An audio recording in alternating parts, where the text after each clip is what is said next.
Advocate Rajani గారిది మరొక video వినిపిస్తాను మీకు. మన రీసెంట్గా ఒక వీడియో చేస్తే ఆవిడ గారి అభిమానులు కొద్దిగా ఫీల్ అయ్యారన్నమాట. మీరు మా రజనీ గారిని అలా అంటారా అని చెప్పేసి అని. ఈవిడ కూడా చాలా సందర్భాల్లో మాట్లాడింది, మమ్మల్ని ఫేస్బుక్లో బూతులు తిడుతున్నారు అది ఇది అని చెప్పేసి అని. ఈవిడ మాట్లాడే మాటలు ఎలా ఉన్నాయంటే, జగన్మోహన్ రెడ్డిని క్రిస్టియన్ ముఖ్యమంత్రి అంటున్నారో అలాంటి క్రిస్టియన్ ముఖ్యమంత్రి హైదరాబాదు జూబ్లీస్లో ఉన్న టీటీడీ దేవాలయం ఏదైతే ఉందో అది నిర్మించేసాడంట. అలాగే విశాఖపట్నం రుషికొండ దగ్గర టీటీడీ ఆలయం ఏదైతే ఉందో అది నిర్మించేసాడంట. అమెరికాలో కూడా జగన్మోహన్ రెడ్డి ఆలయం నిర్మించాడట. నీకు ఏమైనా సిగ్గు అనిపిస్తుంది అసలు కొంచెమైనా రజనీ గారు? మీరు ఈ హాఫ్ నాలెడ్జ్ మాటలు తగ్గించుకోండి అని చెప్పేసి అని మేము 100 సార్లు చెప్తాం. టీటీడీ అంటే ఏంటో కూడా తెలియదు. సరే మీకు ఎన్ని చెప్పినా సరే వీడు ఏమో మాట్లాడుతుంది వినిపించింది అది మాట్లాడతామేనంటే ఒకళ్ళ క్రిస్టియన్ ముఖ్యమంత్రి అన్నప్పుడు ఈ రోజు ఒక క్రైస్తవ ముఖ్యమంత్రి అని మీరు భావించినప్పుడు ఒక హిందూ ఒక హైందవ ధర్మాన్ని కాపాడే వ్యక్తిలాగా ఈ రోజు వెంకటపాలెం గాని, లేకపోతే హైదరాబాద్ లో జూబ్లీస్ లో కట్టినటువంటి వెంకటేశ్వర స్వామి గుడి గాని, లేకపోతే అమెరికాలో కట్టింది గాని, వైజాగ్ లో కట్టింది గాని, ఇవన్నీ కూడా కట్టింది అన్యమతస్తుడు కదా. మరి అతని కులాలు ఎందుకు సిగ్గు అనిపించట్లేదండి రజనీ గారు? ఏమన్నంటే ఎడుతారు, మమ్మల్ని అలా అన్నారు మమ్మల్ని ఎలాగన్నారని చెప్పేసి అని. కనీసం బుర్ర ఉండొద్దా? కనీసం తెలివి ఉండొద్దా? ఇవాళ మనం ఏది మాట్లాడినా సరే వేటి గురించి మాట్లాడినా గూగుల్లో అలా కొడితే అలా వచ్చుద్ది అన్న సమాచారం మీకు తెలియదు. ఎందుకు ఈ హాఫ్ నాలెడ్జ్ మాట్లాడని అడుగుతున్నా. ఒకసారి గూగుల్లోకి వెళ్ళి కొట్టండి. ఇప్పుడు మీరు చెప్పుకొచ్చిన జూబ్లీ హిల్స్ కావచ్చు, లేదంటే వైజాగ్ కావచ్చు, లేదంటే అమెరికా కావచ్చు, ఏ సంవత్సరంలో ప్రారంభమైనవి, ఏ సంవత్సరంలో శంకుస్థాపన చేశారు, ఏ సంవత్సరంలో ఓపెన్ అయ్యాయి అనేది కరెక్ట్గా డేట్లతో సహా అన్నీ వస్తాయి మనకి. ఇంగిత జ్ఞానం లేదండి. జగన్మోహన్ రెడ్డి నిర్మించాడా అంటే టీటీడీ జగన్మోహన్ రెడ్డి చేతుల్లో ఉంటుందా? టీటీడీ సొమ్మే ఎవరిదండి? భక్తులు వేసిన కానుకలు అంటే మాది, మా సొమ్ముతో మేము దేవాలయాలు నిర్మించుకుంటామండి. టీటీడీ ముఖ్య ఉద్దేశం ఏంటి? దేశంలోని ప్రముఖ నగరాల్లో ఆలయాలు నిర్మించడానికి గల ముఖ్య కారణం ఏంటి?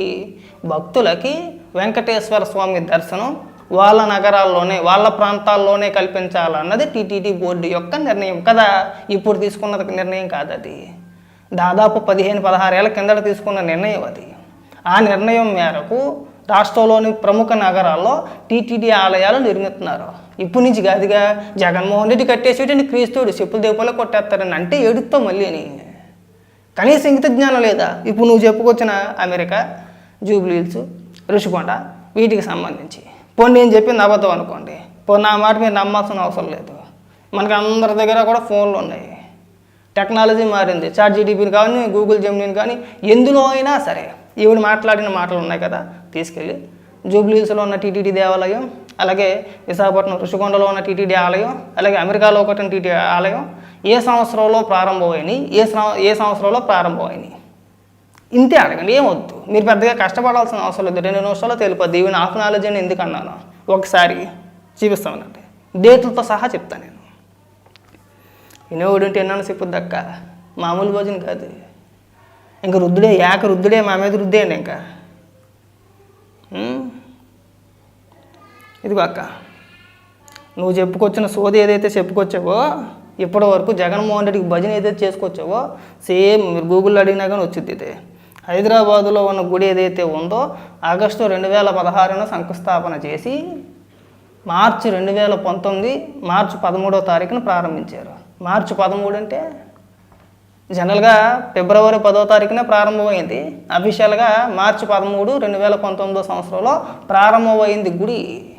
అప్పటికి ఇంకా 2019లో ఎన్నికలు కూడా జరగల. ఎన్నికలు జరిగింది 2019 ఏప్రిల్ 11వ తారీఖు. అప్పటికి ఇంకా జగన్మోహన్ రెడ్డి ముఖ్యమంత్రి అవ్వాలా. ఎవరి హయాంలో ప్రారంభించారండి?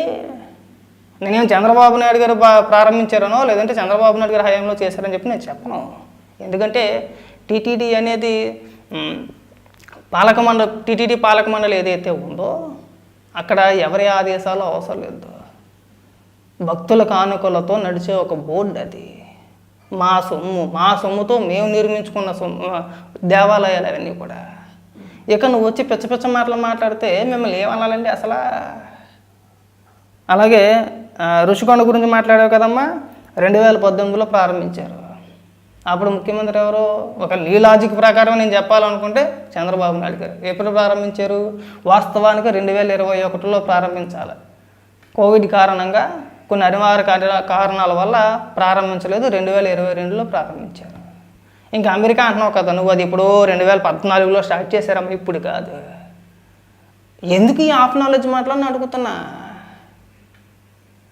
అరే ఏం చెప్పినా ఏమన్నా మేము లాయర్ అండి, నేను కోట్ వేసుకున్నానండి, కోట్ వేసుకుని ఇంట్లో మాట్లాడితే మీరు చెప్పేయండి నిజాలైపోతాయండి. నిజాలైపోతాయా? ఇగో మీరు ఏం అవసరం లేదు, ఇగో డైరెక్ట్గా మనం గూగుల్ని అడిగితే చక్కగా వివరంగా నీట్గా ఇదిగో చాలా నీట్గా చాలా పెద్ద పెద్ద చెప్పుకొచ్చారు, ఇక్కడ వివరంగా చెప్పుకొచ్చారు. ఇవన్నీ మనం తెలుసుకోవాలి కదా. ఒక్కసారి గూగుల్లో కొడితే ఇదిగో పెద్ద డేటా వచ్చింది. ఇదిగో నీట్గా నువ్వు ఎక్కడా కూడా ఏమీ ఇబ్బంది పడే అవసరం లేదమ్మా.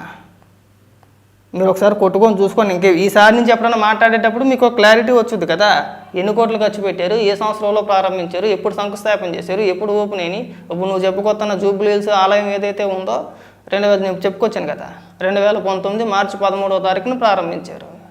అప్పటికి ఇంకా ఎన్నికలు జరగలేదు, జగన్మోహన్ రెడ్డి ముఖ్యమంత్రిగా ప్రమాణ స్వీకారం చేయలేదు, కొత్త పాలక మండలి నియమించలేదు. ఇన్ని వ్యవహారాలు ఉన్నాయి అక్కడ. అవి ఏమీ తెలియకుండా గుడ్డెది చేయలేవు అన్నట్టు వచ్చేస్తాం కదా. మరి మిమ్మల్ని ఏమనాలి ఇప్పుడు? మిమ్మల్ని ఏమనాలండి ఇప్పుడు? ఊరుకోండి, మీరు ఇలాంటి భజన కార్యక్రమాలు చేయమాకండి, వద్దు. పండగ వచ్చినా, శ్రీరామం వచ్చినా, లేదంటే కృష్ణాష్టమి వచ్చినా, శ్రీరామనవమి వచ్చినా, లేదంటే హిందువులకు సంబంధించి ఏదైనా పండగ వస్తే కనీసం గుడికి వెళ్ళకుంటే ఇంట్లోనే గుడి సెట్ వేసేసుకుంటాడు అన్న.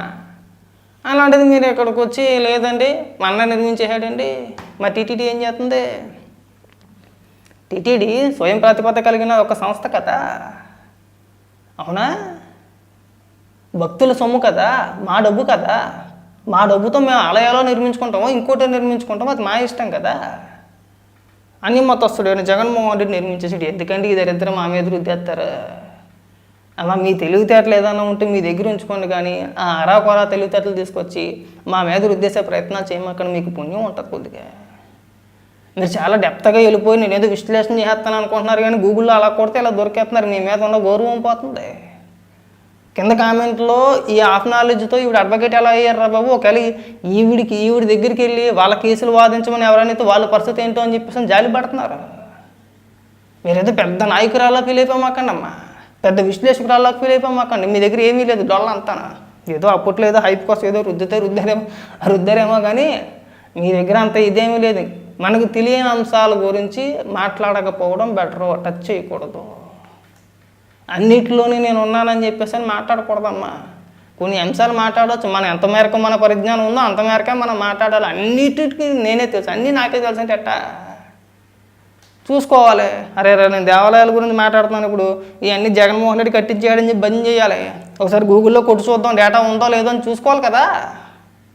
లేదంటే ఇలాగే కౌంటర్లు పడతాయి కదమ్మా, పోయేది నీ పరువే కదా. తెలియద్దు, ఆ మాత్రం నాలెడ్జ్ లేదా? అరే టెక్నాలజీ మారింది, వీడియోలు వైరల్ అవుతున్నాయి. మనం ఏదైనా మాట్లాడితే పొలోమని వైసీపీ పేటీఎం బ్యాచ్ అంతా కూడా ముక్కల కింద కట్టేసి వేసేస్తున్నారో, రుద్దేసే ప్రయత్నాలు చేస్తున్నారో. అటు పక్కన తెలుగుదేశంలో లేదంటే జనసేనలో ఈ వీడియోలు చూస్తారో. అలా గూగుల్లో కొడితే ఇలా వస్తాయి కదా, మనకు కౌంటర్ ఇస్తారు. మళ్ళీ మనం మొహం ఎక్కడ పెట్టుకోవాలని చెప్పేసి అని ఇంగిత జ్ఞానం లేదండి. మళ్ళీ ఎక్కడికన్నా వెళ్ళి మైక్ కట్టుకుని నన్ను తెలుగుదేశంలో జనసేనలో తిడుతున్నారు. తిట్టడం కాదు, విమర్శ. రాజకీయం అన్న తర్వాత విమర్శ, ప్రతి విమర్శ ఖచ్చితంగా ఉంటాయి. ఆ ఒక పిల్లోడికి జనసేన కార్యకర్తకి, ఒక యూట్యూబర్కి మీరు నరేష్ అని చెప్పేసి పిల్లోడు ఉంటాడు, చూడండి ఒకసారి. ఆ పిల్లోడికి ఏకంగా నోటీసులు పంపించేస్తుంది. ఆ వీడియోలు డిలీట్ చేస్తావు సేవ్ అనేది. ఈవిడి మీద వీడియోలు చేస్తేనట్ట వీడియోలు డిలీట్ చేసేయాలట. అరే ఏమన్నా బుర్ర ఉందా? మీరు రాజకీయాలు మాట్లాడచ్చు, చంద్రబాబు నాయుడు గారిని విమర్శించవచ్చు, ప్రభుత్వాన్ని విమర్శించవచ్చు, పవన్ కళ్యాణ్ గారిని విమర్శించవచ్చు. కౌంటర్గా మాలాంటి వాళ్ళు ఎవరైనా వీడియోలు చేస్తే నోటీసులు పంపించేస్తారండి, వీడియో డిలీట్ చేయాలి. మా వ్యక్తిగత దీనికి భంగం కలిగింది. రాజకీయాల్లో వ్యక్తిగతాలు ఏమి ఉండవమ్మా. రాజకీయాల్లోకి వచ్చిన తర్వాత మనం 10 మాటలు మాట్లాడితే అటుపక్క కనీసం 4 మాటలన్నా మాట్లాడతారు. కౌంటర్ అవ్వకుండా ఉండరా? ఏమని మీరు మాట్లాడుకుంటూ వెళ్ళిపోతే అయిపోయి ఎవడు కోట్ వేసుకుంది కాబట్టి మనం మాట్లాడకూడదు అని ఆగిపోతారా? ఆగరు. మీరు కోట్ వేసుకున్నా కోట్ వేసుకోకపోయినా, మీరు అడ్వకేట్ అయినా అడ్వకేట్ కాకపోయినా, లేదంటే ఇంకాస్త గొప్ప పొజిషన్లో ఉన్నా రాజకీయాల్లోకి వచ్చిన తర్వాత అందరూ ఒకటే. రాజకీయంగా మీ స్వలాభం కోసం మీరు ఏదో 100 మాటలు మాట్లాడతారు, మీరు అన్నింటికి బంద్ చేస్తా కూర్చుంటారేటండి. మేము మాట్లాడే కాడికి మేము కూడా మాట్లాడతాం. అలా కదమ్మా, ఇది కదమ్మా, ఇది అని చెప్పేసి అని ఏది నేను ఎవరన్నా సరే ఒక్క మాట బూతు మాటలు మాట్లాడిన వీడియో ఏదైనా ఒకసారి ప్లే చేసి చూపించమ్మా. మాట్లాడుతున్నాను తిట్టేస్తున్నారు అంటున్నావు కదా, ఎవరు తిట్టేస్తారో కామెంట్లోనా? కనీసం ఇలాంటి చిన్న చిన్న అంశాల గురించి కూడా మేమే చెప్పాలండి మీకు. అయ్యి మేమే చెప్పి ఇంక ఇవి మేమే చెప్పి మీరు చక్కగా పొద్దున్నే ఏ ఛానల్స్ వాళ్ళని పిలిచారని చెప్పేసి రెడీగా కోటేసుకొని కూర్చొని జూమ్ మీటింగ్ రాగానే మనకి లింక్ రాగానే ఓపెన్ అయిపోయి మనకేమీ తెలియకుండా ఆడదిడ్డంగా ఏది పడితే అది మాట్లాడేటమే. ఇంకా ఇక నుంచి అయినా సరే తెలుసుకోండి. ఇక చాలా స్పష్టంగా ఉంది, నేను మళ్ళీ చూపిస్తున్నా. ఇక్కడ వివరంగా ఉంది, ఇగో చాలా స్పష్టంగా ఉంది, మీరు ఎక్కడ కూడా కన్ఫ్యూజ్ అవ్వవసరం లేదు. ఇదిగోండి, మీరు గూగుల్ జెమినీలో కానీ లేదంటే ఎక్కడైనా అడగచ్చు. ఇక్కడ ముఖ్యమైన విషయం, తిరుమల తిరుపతి దేవస్థానం అనేది శ్రీవారి భక్తులు సమర్పించే కానుకలు విరాళాలతో నడిచే ఒక స్వయం ప్రతిపత్తి గల సంస్థ. టీటీడీ దేశవ్యాప్తంగా గుడులు కడుతుంది. అది భక్తుల సొమ్ముతో బోర్డు తీసుకునే నిర్ణయం. ఏ ముఖ్యమంత్రితో ఏ నాయకుడితో తన సొంత ఆస్తిని అమ్మి జేబులోంచి డబ్బులు తెచ్చి ఇవ్వలేదు. ఇంత పెద్ద డేటా వచ్చింది అంతేలే. ఎవరు మాట్లాడతారులా మన గురించి? అడ్డి గుడ్డి మాట్లాడితే అయిపోయాయి. మీ తెలివితేటలకు నమస్కారం పెట్టేయాలి మీకు. ఇంకెప్పుడు కూడా ఇలాంటి పచ్చి పచ్చి మాటలు మాట్లాడమాకండి.